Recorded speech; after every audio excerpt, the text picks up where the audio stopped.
السلام عليكم ورحمة الله وبركاته.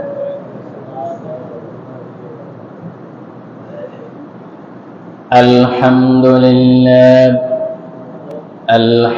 لله نحمده ونستعينه ونستغفره ونعوذ بالله من شرور أنفسنا ومن سيئات أعمالنا. من يهده الله فلا مضل له ومن يضلله فلا هادي له. ونشهد أن لا إله إلا الله وحده لا شريك له. ونشهد أن سيدنا وحبيبنا ومولانا محمدا عبده ورسوله الذي أرسله بالحق بشيرا ونذيرا وداعيا إلى الله بإذنه وسراجا منيرا.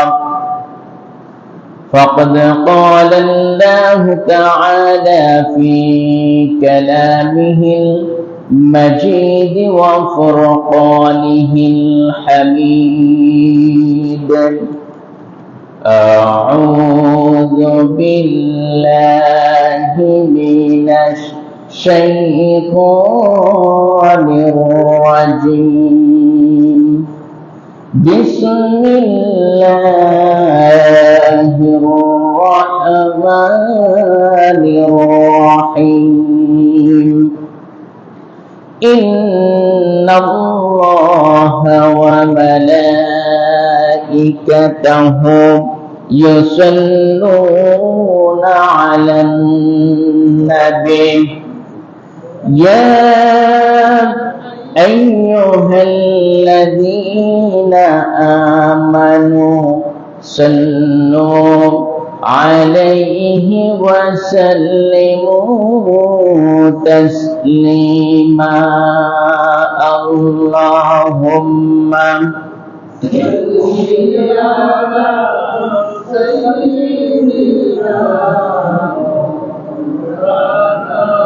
وعلى آل سيدنا مولانا محمد. জোরে জোরে সবাই মহব্বতের সাথে পড়ে আল্লাহুম্মা সাল্লি আলা সাইয়্যিদিনা ওয়া আলা আলি سيدنا مولانا محمد.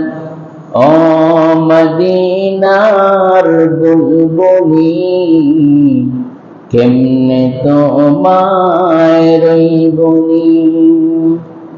ও মদিনার বুলবুলি কেমনে তোমায় রইবনি। দিন কাটে আর রাত কাটে, দিন কাটে আর রাত কাটে, তোর বেদনার ফুল তুলি।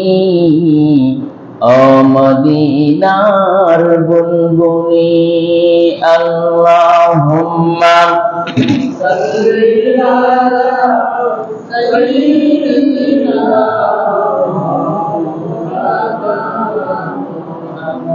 ওয়া আলা আলি সাইয়্যিদিনা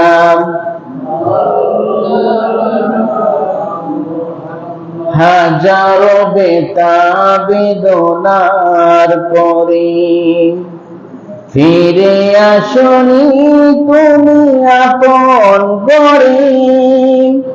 হাজারো বেদনার পরে ফিরে আসনি তুমি আপন করে, দিনের আলো তুমি ছড়িয়ে দিতে, চলে গেলে মদিনায় মক্কা ছেড়ে হে রাসূল, তোমাকে ভুলি আমি কেমন করে হে রাসূল, তোমাকে ভুলি আমি কেমন করে।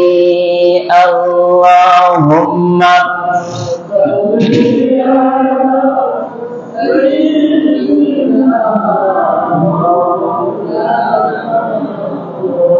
وعلى آل سيدنا مولانا محمد بلغ العلا بكماله كشف الدجى بجماله حسنت جميع خصاله صلوا عليه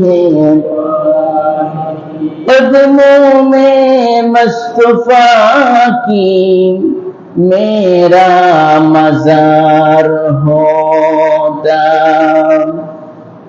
قدموں میں مصطفیٰ کی میرا مزار ہوتا، او کے پاک ہوتی میں کے سار ہوتا، بلغ العلا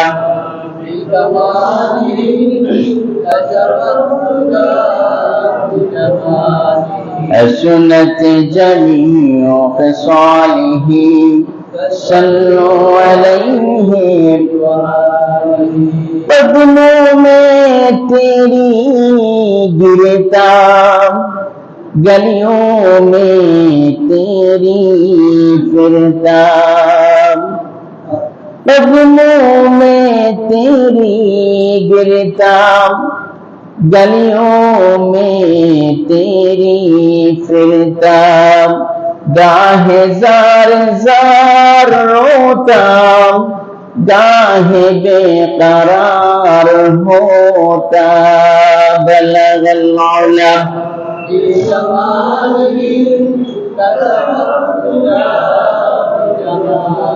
حسنت جميع خصاله صلوا عليه لا إله لا إله محبت সাথে لا إله سبحان الله الحمد لله لا إله سبحان الله الحمد لله لا إله سبحان الله والحمد لله لا إله الله الله الله الله الله الله الله الله الله الله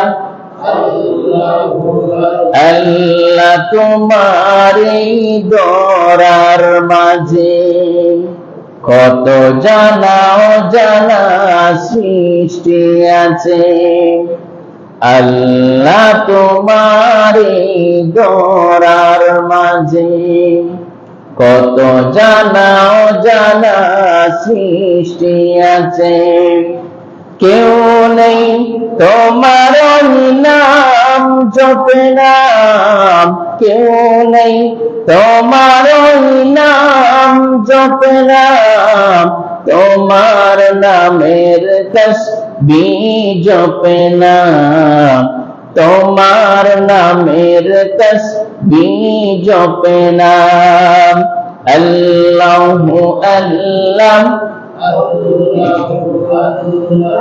আল্লাহু আল্লাহ আল্লাহু আল্লাহ আল্লাহু আল্লাহ আল্লাহ তোমার নাম জপি যতবার তাকে না যন্ত্রণার হৃদয়ে আমার।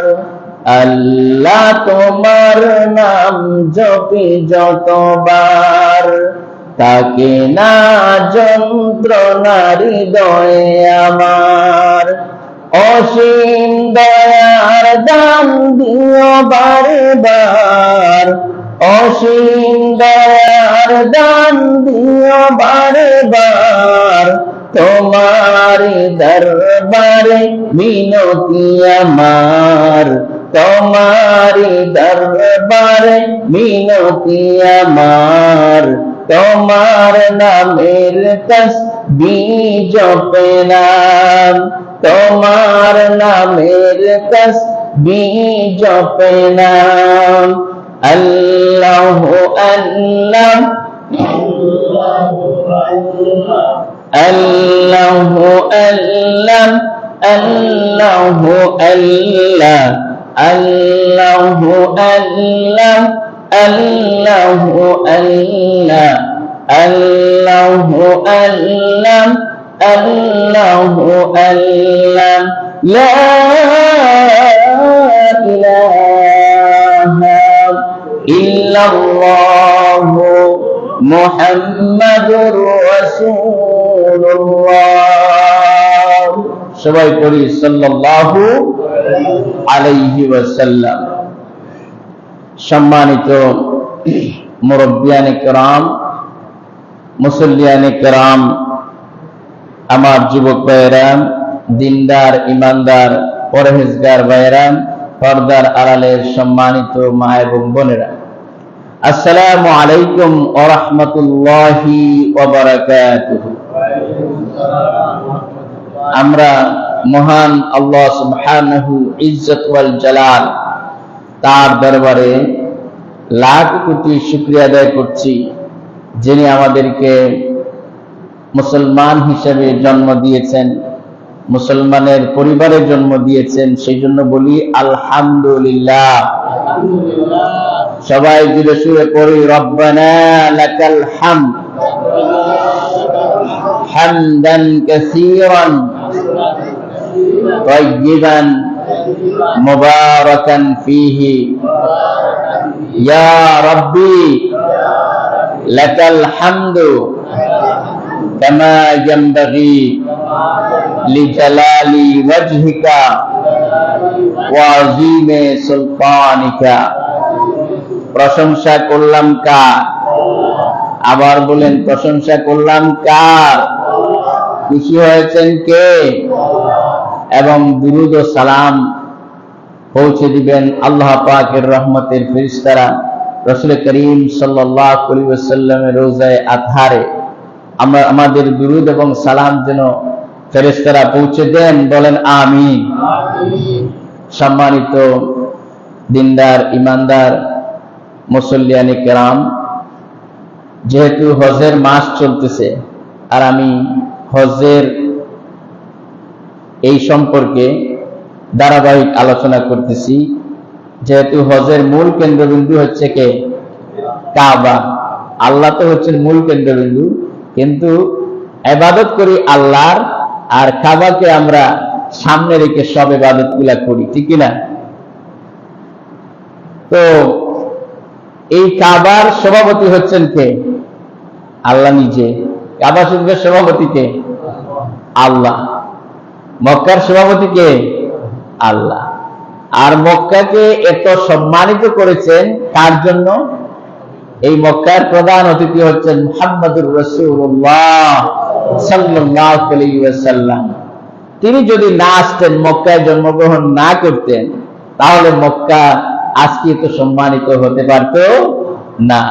রাসূলের রওজায়ে আতহার মদিনা মুনাওয়ারায় থাকার কারণে মদিনা ইয়াসরিব ছিল, সেই মদিনা এখন সোনার মদিনা হয়ে গেছে। সুবহানাল্লাহ। এখন মদিনা জান্নাতের টুকরা হয়ে গেছে। কার জন্য? রাসূল করিম সাল্লাল্লাহু আলাইহি ওয়াসাল্লামের জন্য। বলি আলহামদুলিল্লাহ। আসুন আমরা শয়তানের ওয়াসওয়াসা থেকে পানাহ চেয়ে নিয়ে পরম করুণাময় আল্লাহ পাকের নামে শুরু করি। কারণ শয়তান থেকে পানাহ দিতে পারেন কে? যারা বললেন না তারা হয়তো চান না। জুড়ে সবাই বলেন, শয়তান থেকে পানাহ দিতে পারেন কে? শয়তান থেকে কেউ পানাহ পেতে পারে না যদি আল্লাহর ইচ্ছা না থাকে। এই শয়তান মানুষের ভিতরে আছে, আবার জিনকে এমনিতেই শয়তান আছে, আছে কিনা? মিনাল জিন্নাতি ওয়ান নাস, এটা মানুষের ভিতরে থাকে, আবার জিনেদের মধ্যেও থাকে। সেই শয়তান থেকে পানাহ চাওয়ার জন্য আল্লাহ পাক স্পেশাল দুটি সূরা নাজিল করেছেন। বলি আলহামদুলিল্লাহ। সূরা নাস এবং সূরা ফালাক, এই দুইটা আপনি ঘুমানোর আগে আপনার হাতের মধ্যে ফু দিবেন। ফু দিয়ে শরীরের মধ্যে আপনি তেলের মতো, তেল মালিশ করেন না, তেলের মতো মালিশ করবেন সারা শরীরে। বউ থাকলে বউরে দিবেন, বাচ্চা থাকলে বাচ্চাদেরকে দিবেন। আর সকালবেলায় আবার ঘুম থেকে উঠে অনুরূপ ভাবে ফজরের নামাজ তো পড়বেন, এরপরে আপনার পরিবারের সবাইকে যদি একজন আরেকজনকে দেন হাতের মধ্যে ফু দিয়ে, তাহলে আল্লাহর রাসূল বলছেন মানুষ নামক জিন, মানুষ নামক শয়তান আছে না, এই মানুষ নামক শয়তান এবং জিন শয়তান থেকে আল্লাহ পাক আপনাকে রাতের বেলা এবং দিনের বেলা পানাহ দান করবেন। বলি আলহামদুলিল্লাহ। তাহলে জিন সৃষ্টি করেছেন কে? আর জিনকে আবার দমন করার জন্য আয়াত দিয়েছেন কে? সূরা দিয়েছেন কে? আল্লাহ পাক। এই জন্য কোরআন শিফা। এই জন্য পৃথিবীর কেউ শয়তানের ওয়াসওয়াসা থেকে পানাহ পেতে পারেন না। যদি আউযু বিল্লাহি মিনাশ শাইতানির রাজিম পড়ে ফেলে, সাথে সাথে শয়তান আপনার কাছ থেকে সরে যাবে। আর জিকির করলে বেশি বেশি শয়তান থাকবে না। সুবহানাল্লাহ। তাহলে এটা করবো তো আমরা। শুধু কোরআন শরীফ আমরা ঘরের মধ্যে রেখে দিলাম, মনে করলাম যে শয়তান আসবে না, এটা না। শয়তান এখন বেশি থাকে ঘরের মধ্যে, কারণ ঘরের মধ্যে কোন কোরআন শরীফ তিলাওয়াত করা হয় না। হয় আগের যুগে বেশি মানুষ তিলাওয়াত করতেন। তারপরে আমাদের মুরব্বী দাদারা দেখবেন ফজরের নামাজ পড়ে এসে বেশি বেশি জিকির করতেন, করতেন না? বেশি বেশি জিকির করতেন। আমরা যখন ছোটবেলায় ছিলাম দাদা এবং নানার মুখে সেই জিকির গুলা শুনেছি। দমসে নাদার দমসে দিদার দমসে এলাহি, তোর দমে ডাকি আল্লাহ দিদার এলাহি। সুবহানাল্লাহ। আমি যখন আমার নানা বাড়িতে যেতাম তখন আমার নানাজি দেখতাম এই দুরূদটি পড়তেন, মাফিয়ানা শাফিয়ানা মাওলানা মুহাম্মদ। কত সুন্দর ছিল। এরা শিক্ষিত ছিলেন না, কিন্তু তাদের দুরূদ গুলো মনে হয় যেন আল্লাহ পাকের রহমত বরকত নাজিল হচ্ছে। সুবহানাল্লাহ। আমাদের দাদা এবং নানারা এই জিকির গুলো করতেন, করতেন কিনা? এখন জিকিরও নাই, কোরআন তিলাওয়াতও নাই। এই জন্য আমাদের ঘরের মধ্যে শয়তান বাসা বাঁধে। শয়তান কি বাঁধে? বাসা বাঁধে। তারপরে ঘরের মধ্যে টয়লেট আছে, বাথরুম গুলা কোথায়? ঘরের মধ্যে। আর শয়তান থাকে কোথায়? ঘরের মধ্যে। এখন আপনি বাথরুমে, অনেক মানুষ তো বুঝে না বাথরুমের মধ্যে কোন পা দিয়ে ঢুকতে হয়। মসজিদের মধ্যে কোন পা? ডাইন পা না বাম পা?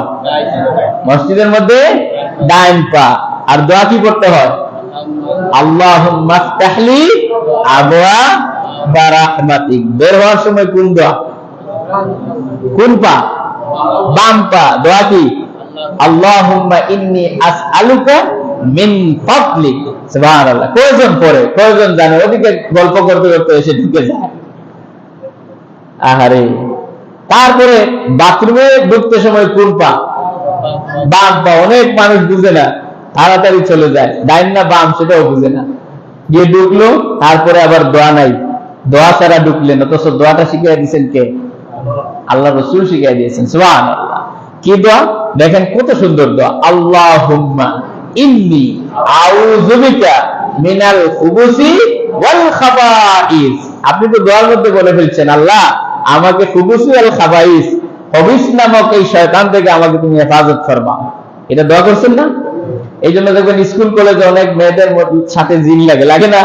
এই যে দোয়াটা কিছু পড়ে না, ওখানে যায় লিপস্টিক আলতা লাগিয়ে ভালো করে, আর ওখানে গিয়ে ঢুকে বাম না ডান সেটাও বুঝে না। তারপরে কপাট কি লাগে, লাগে না? কপট লেগে যায়। এরপরে দেখে মনে হয় যেন জিনভূত লাগছে। এই যে দোয়াটা পড়ে না, এই জন্য। আর বের হবার সময় কি দোয়া? গফরানাকা আলহামদুলিল্লাহিল্লাযী আযহাবা আন্নিল আযা ওয়া আফানি। সুবহানাল্লাহ। আপনি কি কষ্ট থেকে মুক্তি পাইছেন। যাদের টয়লেট হয় না তারা বুঝবে কি যন্ত্রণায় আছে। প্রধানমন্ত্রী হোক, এমপি হোক, মন্ত্রী হোক, পীর সাহেব হোক, মাওলানা সাহেব হোক, এই পেট যদি ঠিক না থাকে কিচ্ছু ভালো লাগবে না। তাহলে এখান থেকে যে আপনাকে আল্লাহ পাক মুক্ত করেছেন সেই জন্য শুকরিয়া কার? এই জন্য তো আলহামদুলিল্লাহিল্লাযী আযহাবা আন্নিল আযা, এটা একটা কষ্ট, এটা থেকে আল্লাহ পাক আপনাকে মুক্ত করেছেন, সেই জন্য আপনি শুকরিয়া আদায় করতেছেন। যাদের টয়লেট হয় না 3-4 দিন হসপিটালে যেতে হয় কি হয় না? হয় কি হয় না? কত রকমের কত কিছু খাইতে হয়। প্রস্রাব যাদের হয় না তারা বুঝে কি যন্ত্রণা। সুবহানাল্লাহ। এটা সিস্টেমটা করে দিয়েছেন কে? সৃষ্টি করেছেন আল্লাহ, আর সিস্টেমটাও দিয়েছেন কে? আল্লাহ পাক। আসুন শয়তান থেকে পানাহ চেয়ে নিয়ে শুরু করি। আউযু বিল্লাহি মিনাশ শাইতানির রাজীম। বিসমিল্লাহির রাহমানির রাহিম। ইন্না আউওয়ালা বাইতিন উদিআ লিন-নাসি লাল্লাযী বিবাক্কাতা মুবারাকান ওয়া হুদাল লিল-আলামিন। সাদাকাল্লাহুল আযীম। গত 2 জুমায় এই আয়াত দিয়ে আলোচনা করেছি, ঠিক কি না? কথাগুলো কার? এখন এগুলো তো শেষ হবে না। আল্লাহর কথা কি শেষ হবে? একটি হরফের যদি তরজমা করেন, তাফসীর করেন, কিয়ামত পর্যন্ত শেষ হবে না। আল্লাহ পাক বলছেন, নিশ্চয়ই আমি গোটা মানব জাতির জন্য সর্বপ্রথম একটি গড় বানিয়েছি, সেটি বাক্কায় বানিয়েছি। সেটি কোথায় বানিয়েছি? বাক্কায়, মানে মক্কায়। এটি কি জন্য? এটি মানব কুলের জন্য কল্যাণ এবং হেদায়েত। সুবহানাল্লাহ বলে। এটি মানব কুলের জন্য কি? কল্যাণ এবং হেদায়েত। আলহামদুলিল্লাহ বলি। তো এটি যেহেতু মানব কুলের জন্য কল্যাণ এবং হেদায়েতের গড় হিসাবে আল্লাহ পাক বানিয়েছেন। বলেন কাবা গড় কি জন্য? 2টি কারণ। কয়টি কারণ? একটি হচ্ছে কল্যাণ, একটি হচ্ছে কি? কল্যাণ। আর আরেকটি হচ্ছে হেদায়েত। এই যে গড়কে উপলক্ষ করেই তো আমরা হজে যাই, যাই কিনা? এই যে নামাজ পড়ি, এই গড়ের মধ্যে আসছি। এই গড়ের মূল গড় কোনটি? কাবা। মূল গড়টা কোনটি? কাবা। আর কাবাকে কেন্দ্র করে ইবাদতটা করি কার? আল্লাহ পাকের। এখানে হজ করেছেন কারা কারা? একটু হাত দেখালে ভালো হয়। হজ এবং উমরা করেছেন। আলহামদুলিল্লাহ, অসংখ্য আলহামদুলিল্লাহ বলি। আর আমরা যারা যাই নাই তাদেরকে যেন আল্লাহ পাক যাওয়ার তৌফিক দেন, বলেন আমিন। কেন? কারণ হচ্ছে আজকে যেহেতু অনেক হজে যাবেন, আমার সামনে দেখতে পাচ্ছি অনেকেই হজে যাবেন, সেই জন্য একটু হজের সম্পর্কে আলোচনা করব ইনশাআল্লাহ। বলি ইনশাআল্লাহ। আপনাদের মুআল্লিম সাহেব শিখাবে, তারপরও একটু যদি জানা থাকে তাহলে আপনার ভুলটা কম হবে, ঠিক কিনা বলেন? আর রাসূল বলেছেন, তোমরা আমার কাছ থেকে হজটা জেনে নাও। হজ কিভাবে আদায় করতে হয় সেটি আমার কাছ থেকে কি নাও? জেনে নাও। বলি আলহামদুলিল্লাহ। হজে যারা যাবেন, আমরা অনেকেই জানি না যে হজ আসলে অর্থটা কি, হজ কয় প্রকার, এটা অনেকেই জানেন না। যেমন নামাজের ভিতরে 17,000 মাসলা আছে। কয়জনে জানেন? নামাজের মাসলা জানেন? কয়জনে জানেন? সবাই তো। শুধু ফরজ, ওয়াজিব, সুন্নত, নফল, মুস্তাহাব, এর বাইরে তো আর নামাজের ফরজ জানেন, ওয়াজিব জানেন, এরপরে তো আর অনেকেই কিছু জানেন না। অনেক মানুষ আছে আমাদের পাশে নামাজে বসছে, ওই যে শেষে যারা 2 রাকাত 1 রাকাত এসে পায়, অনেক মানুষ আছে নামাজই জানেন না। আমি অনেককে ধরছি, ভাই এটা কি করলেন আপনি? ও হুজুর আমি তো জানি না, আর ওই লজ্জার কারণে আবার কাউকে বলি না। বললাম ইন্না লিল্লাহ। আপনি লজ্জার জন্য আপনি এটা জিজ্ঞেস করবেন না, এটা তো আপনি কমবক মানুষ, আপনার তকদির খুবই খারাপ। আপনি জিজ্ঞেস করবেন, একদিন ভুল হয়ে যেতে পারে। আল্লাহ রাসূল দেখলেন একজন নামাজ পড়তেছে, ভুল হচ্ছে, আবার বললেন আবার পড়ো। আবার পড়ছে, আবার বললেন আবার পড়ো, আবার পড়ো, 3বার পড়ে আছে। তারপরে বলেছেন এখন ঠিক আছে, এখন যাও। গ্রাম্য লোক ছিল উনি, বেদুইন মানুষ ছিলেন, সাহাবী ছিলেন। হজ শব্দের অর্থ হচ্ছে ইচ্ছা করা, দর্শন করা, সংকল্প করা। সুবহানাল্লাহ বলেন। হজ মানে হচ্ছে কি? সংকল্প করা, ইচ্ছা করা। তাহলে আমাদের এখানে সকলের ইচ্ছা আছে কিনা হজ করার জন্য? যারা বললেন না তাদের ইচ্ছা নাই, ইচ্ছা আছে কিনা? ধনী হোক গরিব হোক, হজের জন্য শর্ত হচ্ছে যে মানিস্তাতা ইলাইহি সাবিলা, আপনার নেশাব পরিমাণ সম্পদের মালিক হতে হবে। তারপরে কিন্তু এরপরেও আপনি গরিব মানুষ, দেখেন বদলি হয়ে কেউ কেউ দিয়ে দেয়, এটা হুকুম কার? আল্লাহ পাকের। সুবহানাল্লাহ বলে। এই হজটা, হজ শব্দের অর্থ হচ্ছে ইচ্ছা করা, সংকল্প করা।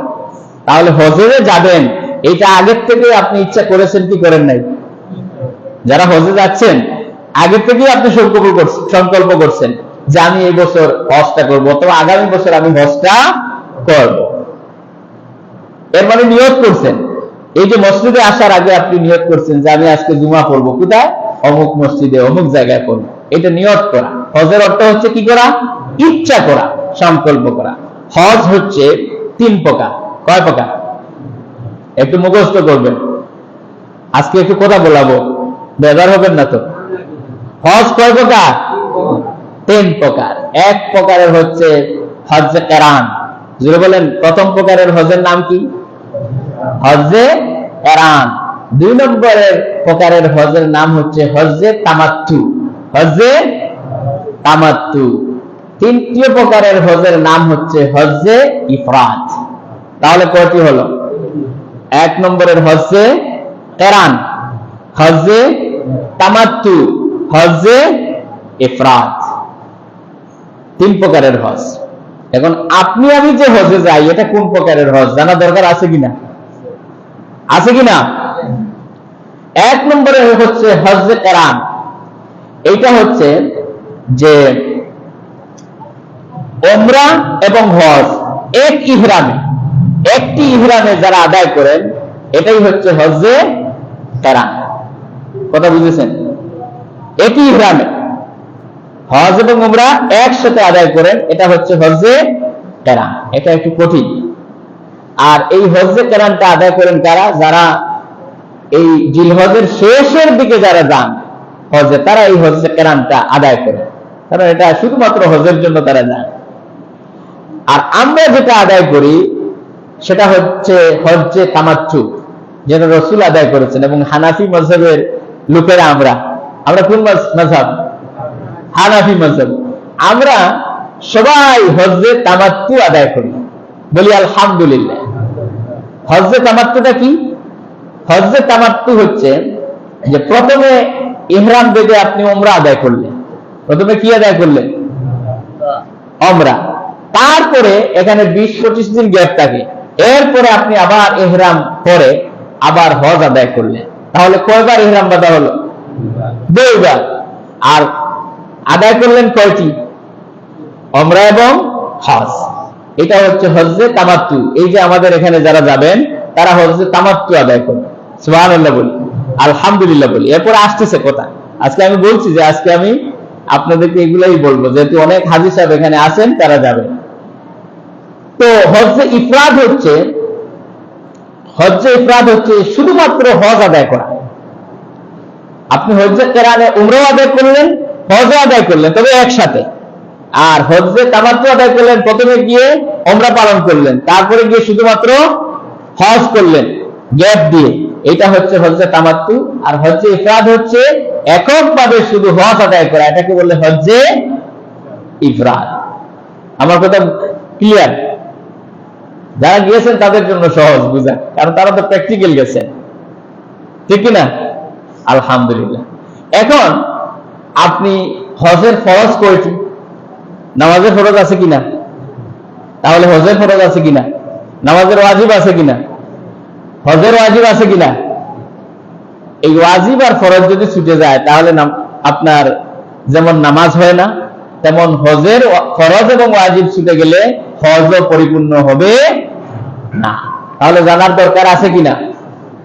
হজের ফরজ হচ্ছে, আমরা যে হজে যাই, এই হজের ফরজ হচ্ছে 3টি। কয়টি? সবাই বলবেন, হজের ফরজ কয়টি? 3টি। হজের ফরজ, যারা বললেন না মুখস্থ করে ফেলবেন, হজের ফরজ কয়টি? 3টি। 1 নম্বর হচ্ছে ইহরাম বাঁধা। আমরা 2 টুকরা কাপড় পরি না, হজের নিয়তে ইহরাম বাঁধলাম, এটা হচ্ছে 1 নম্বর ফরজ। ইহরাম না বাঁধলে হজ হবে না। এই যে সাদা কাপড় যেটা সেলাই বিহীন আমরা পরি, এটা সেলাই থাকে না সেলাই ছাড়া? সেলাই ছাড়া। সেলাই হলে হজ হবে? হবে না। এরপরে 2 নম্বরে আরাফার ময়দানে অবস্থান করা, 9 জিলহজ। আরাফার ময়দানে অবস্থান না করলে আপনার হজই হবে না। আরাফার ময়দানে অবস্থান করা কি? ফরজ। তাহলে 1 নম্বর হলো কি? ইহরাম বাঁধা। 2 নম্বরে কি? আরাফার ময়দানে 9 জিলহজ অবস্থান করা। 3 নম্বরে হচ্ছে তাওয়াফে জিয়ারত করা। যেই ঘরের জন্য আপনি গেলেন, যে আল্লাহর জন্য আপনি হজে গেলেন, সেই আল্লাহর তাওয়াফ করবেন না? কয়বার? 7 বার। 3 বার নাকি? 7 বার তাওয়াফ করা। সুবহানাল্লাহ। এটা কি? এটা কি? এটা হচ্ছে 12 জিলহজ থেকে 10 জিলহজ থেকে 12 জিলহজ পর্যন্ত, সূর্যাস্ত হওয়ার আগ পর্যন্ত যে কোনো একদিন আপনি তাওয়াফ করবেন। এটা ফরজ না নফল? এটা ফরজ। তাহলে আমরা হজের যে ফরজ কয়টা পেলাম? 1 নম্বর ইহরাম বাঁধা, 2 নম্বরে কি? আরাফার ময়দানে অবস্থান করা, 3 নম্বরে তাওয়াফ করা। আলহামদুলিল্লাহ বলি। যারা হজে যাবেন তারা একটু ফলো করবেন বেশি, আর যারা যাবেন না তারা ফলো করবেন। একদিন পাঠিয়ে দিবেন কে? আল্লাহ। তাহলে এটা জানতে হবে না? এরপরে হজের মধ্যে ওয়াজিব আছে 6টি। কয়টি ওয়াজিব? কয়টি ওয়াজিব? ছুটে গেলে হজ হবে? এই জন্য সতর্ক থাকতে হবে কিনা? এই হজের ওয়াজিব হচ্ছে 1 নম্বরে হচ্ছে মুজদালিফায় অবস্থান করা। 1 নম্বরে কোথায় অবস্থান করা? মুজদালিফা। মুজদালিফা জানেন তো? ছিলেন? যারা গেছেন তারা দেখবেন, মুজদালিফার মাঠে 1 রাত থাকতে হয়। এই মুজদালিফায় যাওয়া কি? ওয়াজিব। 2 নম্বর হচ্ছে সাফা মারওয়া সাই করা। সাফা মারওয়ায় দৌড়াতে হয় কতবার? 7 বার। হজে যেমন তাওয়াফ কয়বার? আবার সাফা মারওয়ায় 7 বার। তারপরে 3 নম্বরে হচ্ছে রমি করা, অর্থাৎ ওই যে শয়তানকে কি মারা? পাথর মারা। এটা হচ্ছে 3 নম্বরে। 4 নম্বরে হচ্ছে হল করা, মানে মাথা মুন্ডন করা। মাথা আমরা ডুলাই না, এইটা হল করা, এটা 4 নম্বর। 5 নম্বর হচ্ছে কুরবানি করা। হজে গেলে কুরবানি করতে হয় কিনা? আবার আপনারা এখানেও কুরবানি করেন কিনা? তারপরে 6 নম্বর হচ্ছে তাওয়াফে বিদা, অর্থাৎ বিদায়ী তাওয়াফ করা। এই 6টি হচ্ছে হজের ওয়াজিব। তাহলে মুখস্থ হয়ে গেল কিনা? মুখস্থ হয়েছে কিনা? 6 নম্বর। এরপরে আমরা যারা হজ্জে তামাত্তু করব, আমরা যারা এখানে হজে যাব, আমরা কি করব? হজ্জে তামাত্তু করব। এখন হজ্জে তামাত্তুর কাজ আছে কিনা? তামাত্তু করতে হলে কাজ আছে কিনা? প্রত্যেকটা জিনিসের কাজ আগে না পরে? আগে রেডি হতে হয় নাকি পরে? নামাজে আসছেন, আগে পায়জামা পাঞ্জাবি পরে আসছেন নাকি পরে এসে এখানে পড়ছেন? হ্যাঁ, আগে। শ্বশুর বাড়ি যাবেন, কি কি নিতে হবে প্ল্যান আগে করেন না? আগে করেন। তাহলে হজ্জে তামাত্তু আমরা যারা করবো, যেহেতু আমরা বাংলাদেশের সবাই হজ্জে তামাত্তু করি, এই জন্য আমাদের কাজ আছে। হজ্জে তামাত্তু করতে গেলে প্রথম কাজ হচ্ছে আমাদের ওমরা করা। আমরা তো ঢাকা থেকে ইহরাম বেঁধে ওখান থেকে চলে যাব, তাহলে প্রথম কাজ আমাদের কি? ইহরাম বাঁধা। ইহরাম বাঁধা না? ঢাকা থেকে। তো ইহরাম করব কিসের জন্য? ওই যে উমরা করার জন্য। তাহলে এই উমরা করার জন্য করব। আর উমরার মধ্যে কাজ হচ্ছে 4টি। কাজ হচ্ছে কয়টি? একটু কথা বলবেন। উমরার মধ্যে কাজ কয়টি? 4টি। উমরার মধ্যে কাজ কয়টি? 4টি। 1 নম্বর হচ্ছে ইহরাম বাঁধা। 1 নম্বর কি বাঁধা? ইহরাম বাঁধা। 2 নম্বর হচ্ছে তাওয়াফ করা। 2 নম্বরে কি? তাওয়াফ করা। 3 নম্বরে হচ্ছে সাই করা, ওই যে দৌড়ানো, সাই করা। আর 4 নম্বর হচ্ছে হল করা, মানে মাথা মুন্ডানো। তাহলে উমরার মধ্যে কাজ কয়টি? সবাই বলবেন কয়টি? 1 নম্বরে কি? ইহরাম বাঁধা। 2 নম্বর কি? তাওয়াফ করা। 3 নম্বরে সাই করা। 4 নম্বরে হল করা, মানে মাথা মুন্ডানো। এর মধ্যে ইহরাম এবং তাওয়াফ এই দুটি হচ্ছে উমরার ফরজ। উমরার কি? ইহরাম বাঁধা এবং তাওয়াফ করা, এই দুটি উমরার কি? ফরজ। আর সাই করা এবং হল করা, মানে মাথা মুন্ডানো, এই দুটি উমরার কি? ওয়াজিব। সহজ হয়ে গেল না? উমরাতে 2টি ফরজ আর 2টি ওয়াজিব। মুখস্থ হয়ে গেছে, আলহামদুলিল্লাহ। এখন এই যে আপনি ইহরাম বাঁধার পরে আপনার কিছু কাজ আছে কিনা? ইহরাম বাঁধলেন, যেটা সেলাই দিন, কাপড় 2 টুকরা, এইটা বাঁধার আগেও কাজ আছে, পরেও কাজ আছে। আগে হচ্ছে আপনি ইহরামের কাজ করবেন 5টি। ইহরাম যখন বাঁধবেন তখন কাজ করবেন কয়টি? 5টি। 1 নম্বরে আপনি গোসল করবেন। ঢাকায় যখন যেখানে থাকবেন আপনি ওখানে আগে গোসল করে নেবেন। গোসল করলে আপনার আর ওযু করতে হবে না, যেহেতু গোসলের সাথে ওযু আছে কিনা। এখানে যারা জুমার নামাজে আসছেন, যারা গোসল করছেন সাথে ওযু করছেন, আর আপনি নতুন করে ওযু বানানোর দরকার নাই, কারণ গোসল হচ্ছে সবচেয়ে উত্তম। আর গোসলের মধ্যে আমরা ফরজ আদায় করি না? গোসলের ফরজ কয়টি? 3টি। কেউ আবার 7টি বলবেন। একজনকে জিজ্ঞাসা করতে যে হুজুর ওযুর মধ্যে কয় ফরজ, কি মনে করেন আমি ওযু জানি না? বললাম ভাই বলেন না কয় ফরজ। বলছে ওযুর মধ্যে 17 ফরজ। বললাম কি কি? হাত ধোয়া, পা ধোয়া, মাথা ধোয়া, জিহ্বা ধোয়া, চোখ ধোয়া, বলতে বলতে 28টা বলছে। বললাম যে বললেন আপনি 17টা, এখন হয়ে গেছে 28টা। বলছে হুজুর আরো বেশি জানে, কিন্তু আপনাদের মতো হুজুরদের বয়ে বলি না আমরা। এই যে ওযু ফরজ জানে না, তায়াম্মুমের ফরজ জানে না, গোসলের ফরজ জানে না, এরকম সমাজে মানুষ আছে কিনা? আছে। কিন্তু আবার ফতোয়া দেখবেন দিবে বড় বড়, দেখি না? আছে।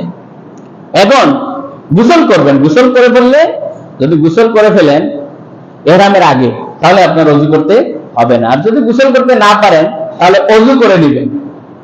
ইহরাম বেঁধে কি করবেন? ওযু করবেন।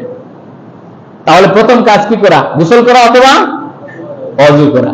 যারা হজ উমরা আদায় করছে তাদের জন্য সহজ। আর যারা করেন নাই, প্রথমে কি করবেন? 1 নম্বরের কাজ হচ্ছে ওযু করবেন, গোসল করবেন অথবা ওযু করবেন। 2 নম্বর কাজ হচ্ছে ইহরামের কাপড়টা পরিধান করবেন। ইহরামের কাপড় 2 জোড়া নেবেন। কয় জোড়া?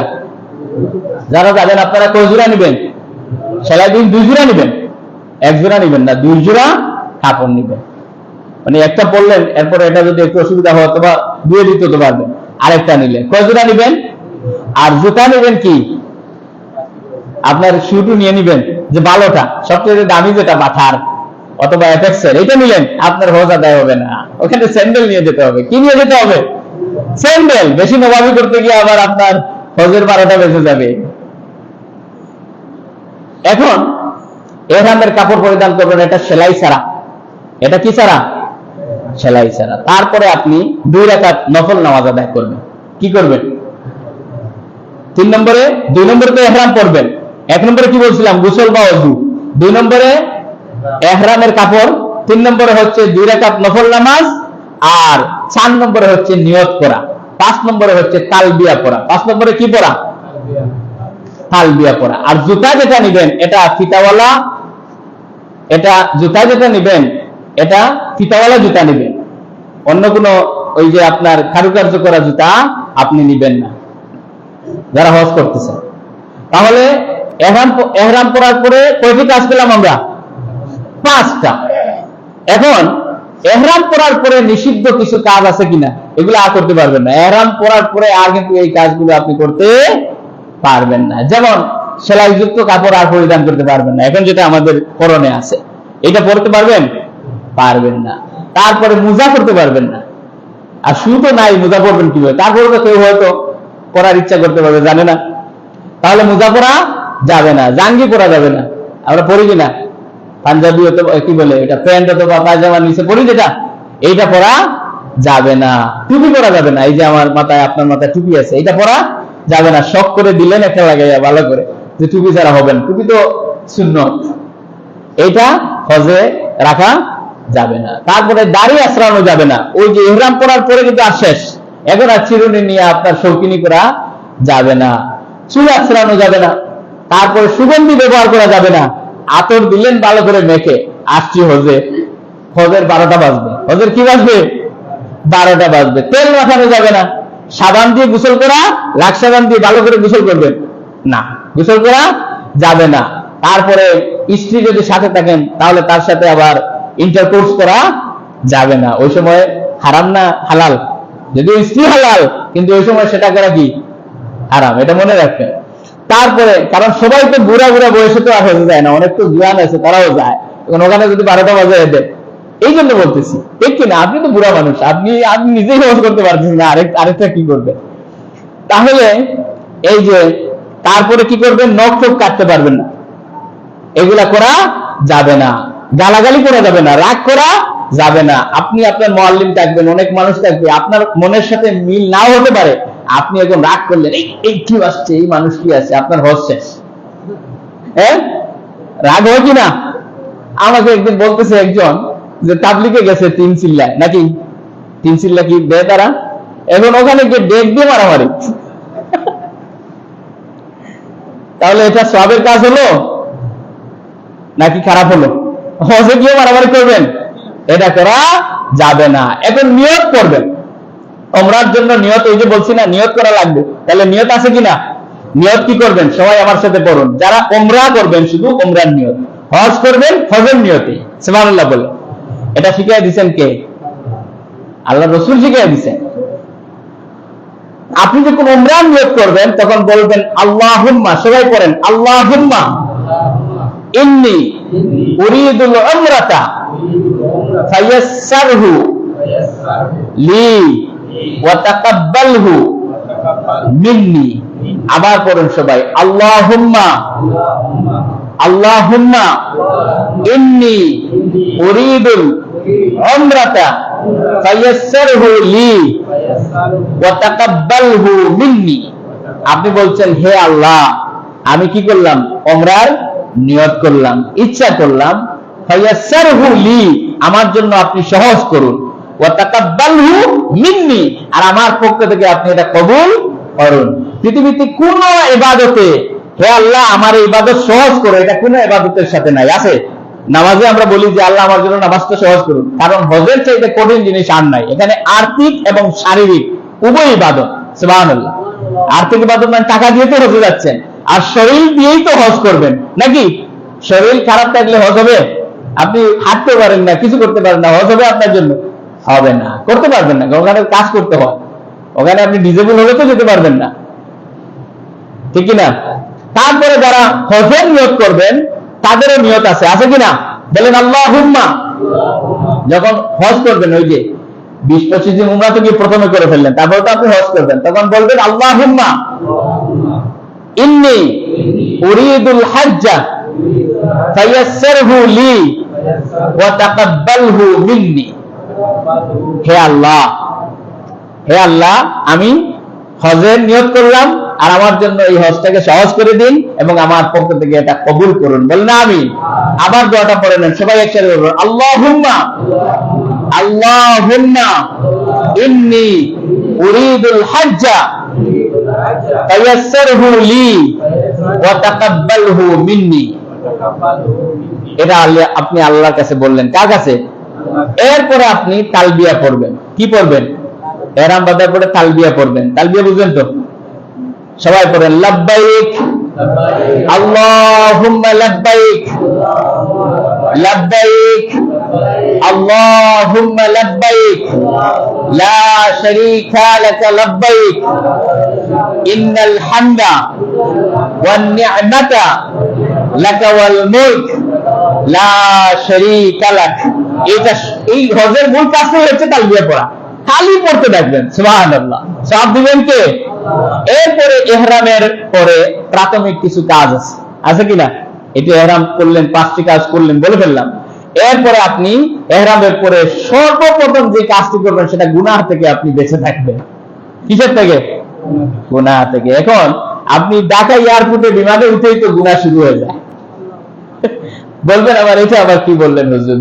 বিমানে উঠার পরে আমরা যারা বিমান সফর করি তারা জানেন, এমিরাটস, ইত্তেহাদ, বাংলাদেশ বিমান, তারপরে ইত্তেহাদ বিমান, এগুলাতে উঠলে বিমানবালা আছে কিনা, মহিলা বিমানবালা, এগুলোর তো অবস্থা একদম খারাপ।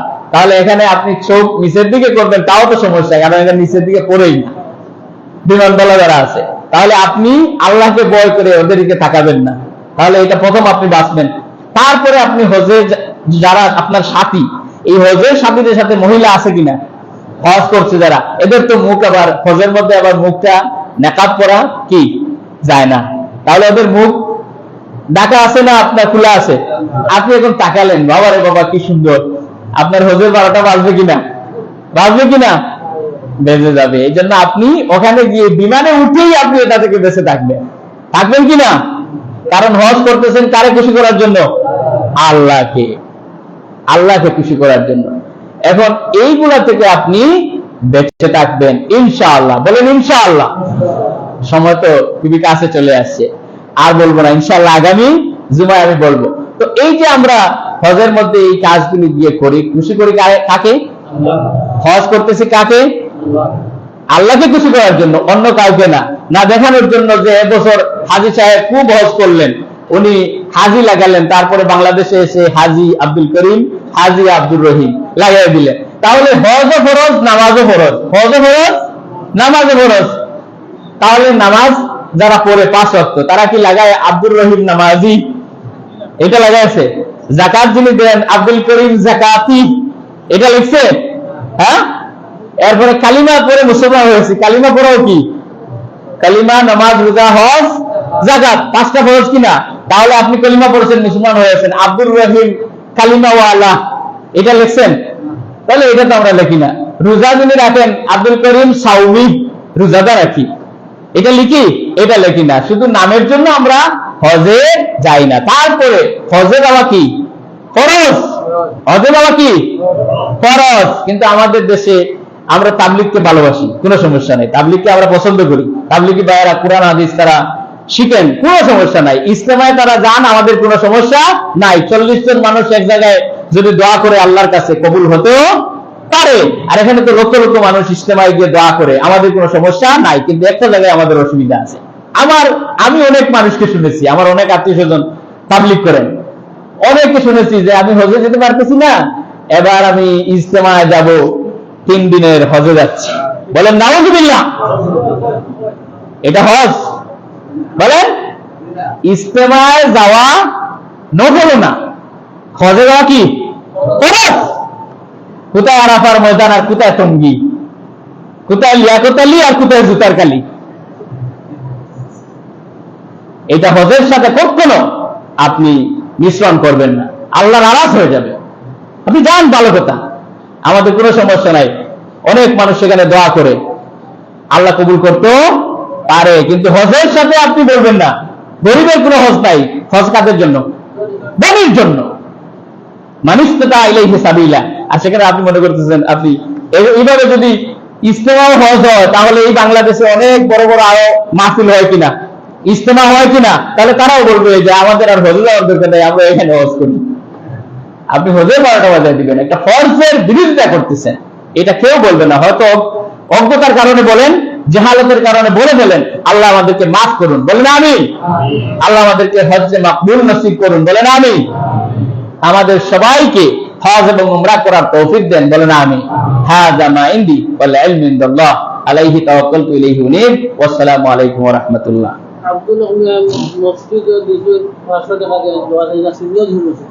আব্দুল হক মিয়া সাহেব মসজিদে 500 টাকা দিয়েছেন, সিন্নিও দিয়েছেন। আল্লাহ যেন তার সিন্নিকে কবুল করুন এবং এই সরকার কবুল করুন, জিন্দা মুর্দাকে মাফ করুন এবং তাকে নেক হায়াত দান করুন, আমিন। জি না, ফরিদ আলী সাহেব 500 টাকা দিয়েছেন, আল্লাহ তার জিন্দা মুর্দাকে মাফ করুন, বলেন আমিন। আল্লাহ তার দেশে বিদেশে সবাইকে মাফ করুন। জবেদ আলী সাহেব ইন্তেকাল করেছেন, উনি সিন্নিও দিয়েছেন, 3000 টাকা মসজিদে দান করেছেন। আল্লাহ তার সিন্নিকে এবং দানকে কবুল করুন, জবেদ আলী সাহেবকে জান্নাত নসিব করুন বলেন আমি। জি, খতমও পড়িয়েছেন, আল্লাহ কোরআনে খতমকে কবুল করুন, মঞ্জুর করুন, জিন্দামুদ্দাকে মাফ করুন। আল কাসমিয়ার ছেলে জমির সাহেব, উনি 500 টাকা দিয়েছেন, আল্লাহ তার জিন্দামুদ্দাকে মাফ করুন, তাকে হায়াতুল বাকিলে দান করুন। গনিমিয়া সাহেব হজে যাচ্ছেন, আলহামদুলিল্লাহ, আল্লাহ যেন তাকে হজে মকবুল নসিব করুন বলেন আমিন, মবরুর নসিব করুন বলেন আমিন, এবং আসানির সাথে হজ এবং উমরা করার তৌফিক দিন, তার জিন্দা মুর্দা মা বাবা সবাইকে মাফ করুন এবং এই সদকাকে কবুল করুন। 1000 টাকা দিয়েছেন, আল্লাহ এই সদকাকে কবুল করুন বলেন আমিন। নাম কি? রফিকুদ্দিন সাহেব হাফিজি মাদ্রাসায় 5000 টাকা দিয়েছেন এবং হজে যাবেন। আল্লাহ যেন তাকে হজে মকবুল মবরুর নসিব করুন এবং এই সদকাকে মঞ্জুর করুন বলেন আমিন। জিন্দা মুর্দাকে মাফ করুন এবং তাকে আসানির সাথে হজ থেকে আবার আমাদের সামনে ফিরে আসার তৌফিক দিন বলেন আমিন। যত হাজী সাহেব যাচ্ছেন সবাইকে আসানির সাথে ভালোভাবে হজগুলো আদায় করে, ফরজ আদায় করে আবার যেন আমাদের কাছে ফিরে এনে দেন বলেন আমিন।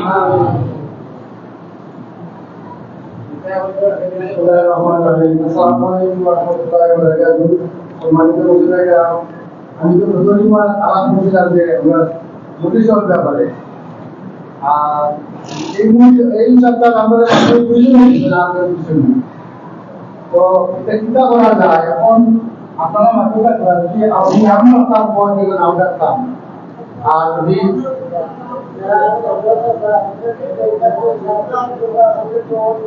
এটা আমরা কই এটা 1,51,990 টাকা হবে, 1,51,990 টাকা হবে।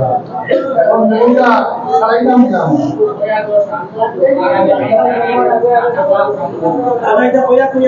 মাধ্যমে আপনারা একটা সিদ্ধান্ত হলো, এটা তো কথা আছে যে মাসে মাসে হবে না, এটা খুব সরকারি বলা উচিত যে মাসে মাসে আমি আনি না। এখন মাসে মাসেও নাই, বছরও নাই, 6 বছর নাই, 6.5 বছর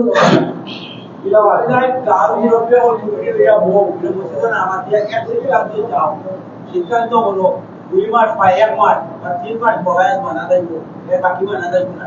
এই পয়সা বলা ডাইরেক্ট নাম যা হইতো না, কারণ সাইড করতে এরা বেতন হাতে লইতো, তারা দেন না, এরা লোকে যোগাযোগ করতে না। আমরা জানি বলি আমরা আমি পিপল না, আপনারা কমিটি করার কমিটি কোনটা বুঝায় এরা লোকে যোগাযোগ করতে না, আমাদের করতে সব করে কাম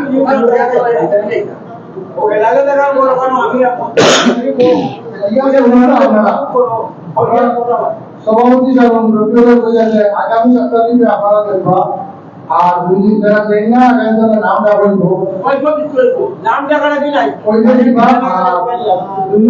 মাসে মাসে আপনারা সব কিতাব ও আলোচনা করবো। আসসালামু আলাইকুম।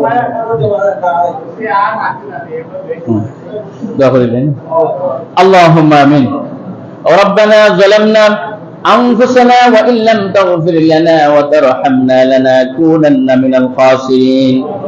রব্বুল আলামিন আল্লাহ, এতক্ষণ যা আলোচনা করলাম, দুরূদ ও সালাম করলাম তার বিশ্ব নবী জনাব মুহাম্মদুর রাসূলুল্লাহ সাল্লাল্লাহু আলাইহি ওয়াসাল্লামের রূহ মুবারকে পৌঁছে দাও।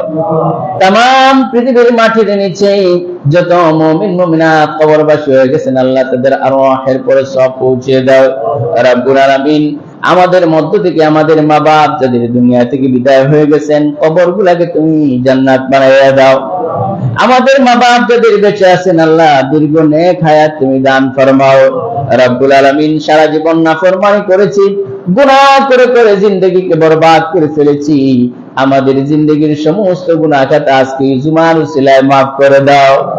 রব্বুল আলামিন, আমাদের মধ্যে যারা দান সদকা করেন আল্লাহ সকলের দান সদকাকে তুমি কবুল আর মঞ্জুর ফরমাও। এই মসজিদের সাথে যারা খেদমত করেন সকলের খেদমতকে তুমি কবুল আর মঞ্জুর করে দাও। রব্বুল আলামিন, এই এলাকার মানুষ যারা বিদেশে আছেন সকলকে আসানির সাথে তুমি বিদেশের মাটিতে রাখো। আল্লাহ, বেশি দিনের ইনকাম কম দিনে করাইয়া আবার তাদের মা বাবার সামনে ফিরাইয়া দাও। রব্বুল আলামিন এলাকার যত মানুষ নয়া এবং পুরান যারা কবরবাসী হয়ে গেছেন তাদেরকে মাফ করে দাও রব্বুল আলামিন। আমাদেরকে 5 ওয়াক্ত নামাজে দিনদার ইমানদার বানাও রব্বুল আলামিন। আমাদের দেশের উপরে খাস রহমত নাজিল ফরমাও, বিশেষ করে ভারতের মুসলমানদের উপরে তোমার খাস রহমত নাজিল ফরমাও। উগ্রবাদী হিন্দুরা মুসলমানদের ঘর বাড়ি জ্বালিয়ে পুড়িয়ে মুসলমানদেরকে জ্বালিয়ে পুড়িয়ে শেষ করতেছে। আল্লাহ তোমার কুদরত দিয়ে তুমি মুসলমানদেরকে হেফাজত ফরমাও রব্বুল আলামিন। যারা হজ করবেন উমরা করবেন তাদেরকে আসানির সাথে হজ এবং উমরা করার তৌফিক দিয়ে দাও আল্লাহ। সকলকে হজ্জে মকবুল এবং মাবরুর নসিব ফরমাও। আমাদেরকে তোমার এই কাবা ঘরে বারবার হজ এবং উমরা করার তৌফিক দিয়ে দাও।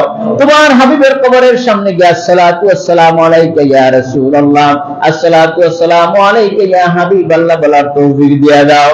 রব্বানা তাকাব্বাল মিন্না إنك أنت السميع العليم وتب علينا إنك أنت التواب الرحيم سبحان ربك رب العزة عما يصفون وسلام على المرسلين والحمد لله رب العالمين واجعل آخر كلمة عند الموت لا إله إلا الله محمد رسول الله